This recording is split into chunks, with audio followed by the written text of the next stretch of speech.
आज हम कक्षा 11 की हिंदी की पाठ्यपुस्तक आरोह भाग ए की दूसरी कविता मीराबाई के पद का अध्ययन करेंगे। मीराबाई का जो पहला पद यहाँ पर संकलित है, मेरे तो गिरधर गोपाल दूसरो न कोई। इस पद में कृष्ण भक्त कवयित्री मीराबाई भगवान श्री कृष्ण के प्रति अपनी अनन्यता व्यक्त करती हैं।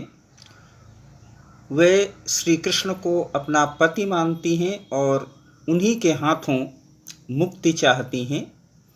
दूसरी ओर उन्होंने सांसारिक कार्यों में व्यस्त प्राणियों के प्रति दुख भी व्यक्त किया है। तो पद कुछ इस तरह से है, मेरे तो गिरधर गोपाल दूसरो न कोई। मीराबाई कहती हैं कि मेरे तो गिरधर गोपाल अर्थात श्री कृष्ण के अतिरिक्त इस संसार में दूसरा कोई नहीं है, वही मेरे सर्वस्व हैं। जाके सिर मोर मुकुट मेरो पति सोई। जाके जिसके जिस कृष्ण के सिर पर मोर पंखों से बना हुआ मुकुट लगा हुआ है, वही मेरे पति हैं, वही मेरे स्वामी हैं, वही मेरे भरण पोषण करता हैं।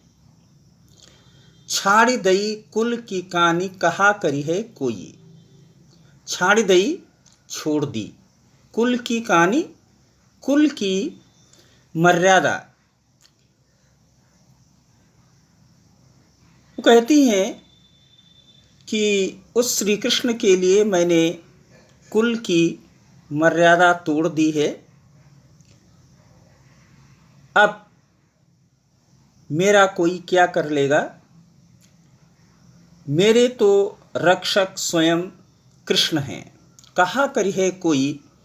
इस तरह की चेतावनी भरी बात जब मीराबाई कहती हैं तो इसका मतलब है उन्हें अपने आराध्य भगवान श्री कृष्ण पर अटूट विश्वास है कि अगर कोई उनका अहित करने की कोशिश करेगा भी तो वे उनकी रक्षा करेंगे।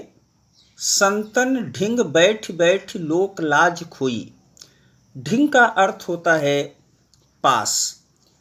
तो मीराबाई कहती हैं मैंने तो साधु संतों के पास बैठ बैठ कर लोक लाज खो दी है। अर्थात साधु संतों के पास बैठ करके मैंने कुल की मर्यादा लोक लाज को छोड़ दिया है। मर्यादा और लोक लाज की चिंता अब उन्हें नहीं है। कहती हैं कि असुवन जल सींच सींच प्रेम बेली बोई। असुवन मीन्स आंसुओं।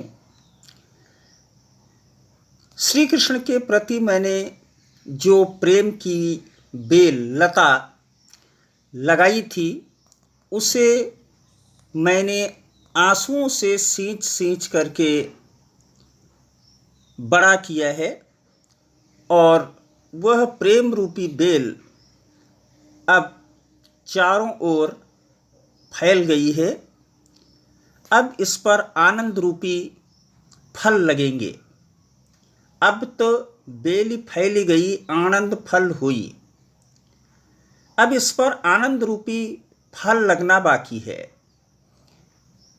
और जब वो फल लगेगा तो मीराबाई उस फल का आनंद लेंगी।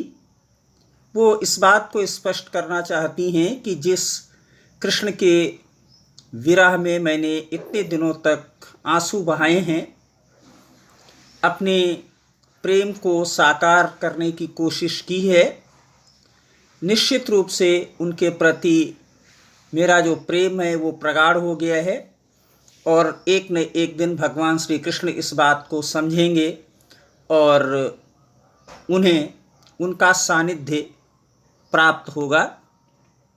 वो कहते हैं दूध की मथनियाँ बड़े प्रेम से बिलोई। बिलोई का अर्थ होता है मथना। मथनियाँ एक उपकरण जिससे दही को मथा जाता है। दधि मथि घृत काढ़ लियो छाड़ी दही छोई। दधि का अर्थ होता है दही, घृत का अर्थ होता है घी और छोई का अर्थ होता है छाछ या सारहीन। तो कहती हैं दूध की मथनिया बड़े प्रेम से बिलोई। मैंने श्री कृष्ण की भक्ति के दूध रूपी मथनिया को बड़े प्रेम से मथा है, बिलोया है। दही को मथ कर उसमें से घी निकाल लिया और छाछ को छोड़ दिया, अर्थात सार तत्व ग्रहण कर लिया और असार तत्व को छोड़ दिया।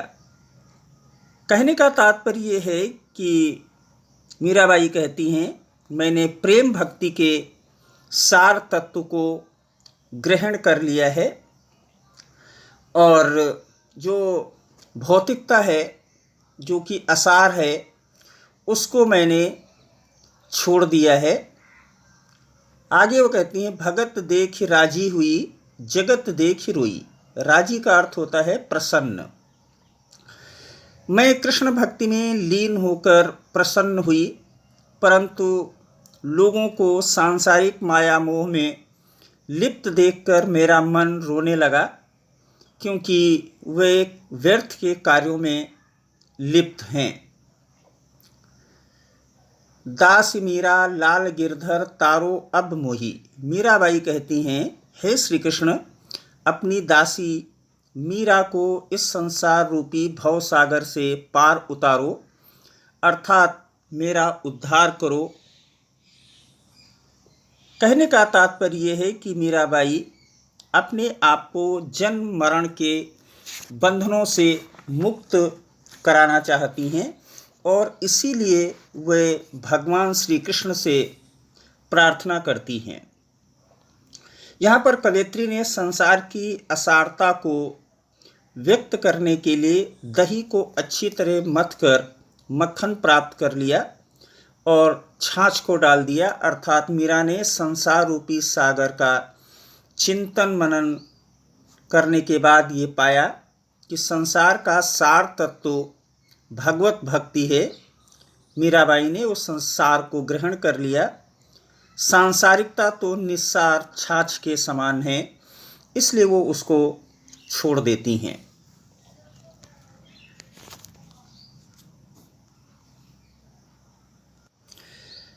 मीराबाई के पद का दूसरा पद है पग घुंघरू बांधी मीरा नाची। इस पद में मीराबाई ने श्री कृष्ण के प्रेम रस में डूबी सांसारिक रीति रिवाजों और बंधनों से मुक्त होकर गिरधर के स्नेह में अमर होने की बात कर रही हैं। मीराबाई कहती हैं पग घुंघरू बांधी मीरा नाची। मैं तो अपने पैरों में घुंघरू बांधकर श्री कृष्ण के सामने नाची। सचमुच मैं अपने वश में नहीं रही। मैंने तो अनायास ही स्वयं को अपने नारायण अर्थात श्री कृष्ण को समर्पित कर दिया। मैं तो मेरे नारायण सूं। मैं तो अपने नारायण की हो गई और आप ही हो गए साची। अपने आप ही सच्ची हो गई, क्योंकि नारायण ही सत्य हैं और जो व्यक्ति अपने आप को नारायण को समर्पित कर देता है वो भी नारायण की तरह ही सच हो जाता है। मीराबाई को श्री कृष्ण के सम्मुख नाचते देखकर लोगों ने कहा कि वे पागल हो गई हैं। लोग कहें मीरा भई बावरी। लोग कहते हैं कि मीराबाई पागल हो गई हैं, न्यात कहें कुलनासी।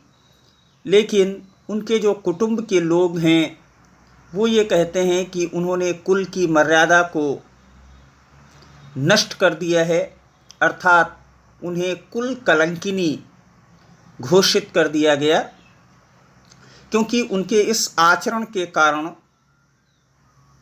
कुल की मर्यादा भंग हो गई है। विष का प्याला राणा भेजा पीवत मीरा हंसी। कुल की मर्यादा की रक्षा के लिए राजा राणा ने विष का प्याला भेजा, जिसे पीकर मीराबाई हंसने लगती हैं। अर्थात उन्होंने हंसते हंसते जहर का प्याला पी लिया, क्योंकि वो जानती हैं कि उनकी रक्षा करने वाले भगवान श्री कृष्ण हैं, और अगर वह उनकी रक्षा कर रहे हैं तो विष का ये प्याला उनका बाल बांका नहीं कर सकता है। वो आगे कहती हैं, मीरा के प्रभु गिरधर नागर, मेरे तो प्रभु गिरधर नागर हैं, सहज मिले अविनाशी। वे अविनाशी हैं जो मुझे अनायासी मिल गए हैं। आशय ये है कि मैं तो श्री कृष्ण की शरण में हूँ, उन्हीं के लिए नाच रही हूँ। मैंने सर्वस्व उनके चरणों में अर्पित कर दिया है। अब मुझे लोकापवाद और विष की भी परवाह नहीं है।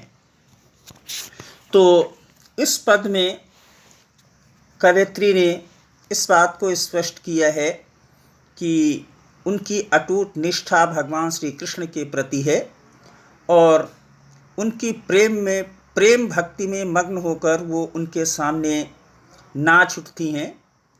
वो पूरी तरह से उनकी दीवानी हैं। भले ही उनका संबंध राणा सांगा के राजघराने से है, लेकिन उन्हें राज परिवार की मर्यादा की कोई चिंता नहीं है। इसलिए कुटुंब के लोग उन्हें कुल का नाश करने वाली कहते हैं। और चूंकि उन्हें भगवान श्री कृष्ण की भक्ति पर अटूट विश्वास था, उन्हें मालूम था कि श्री कृष्ण अपने भक्तों की रक्षा करते हैं, इसी आधार पर वे राणा द्वारा भेजा गया विष का प्याला पी लेती हैं, और भगवान श्री कृष्ण की कृपा से उनका कुछ नहीं बिगड़ा।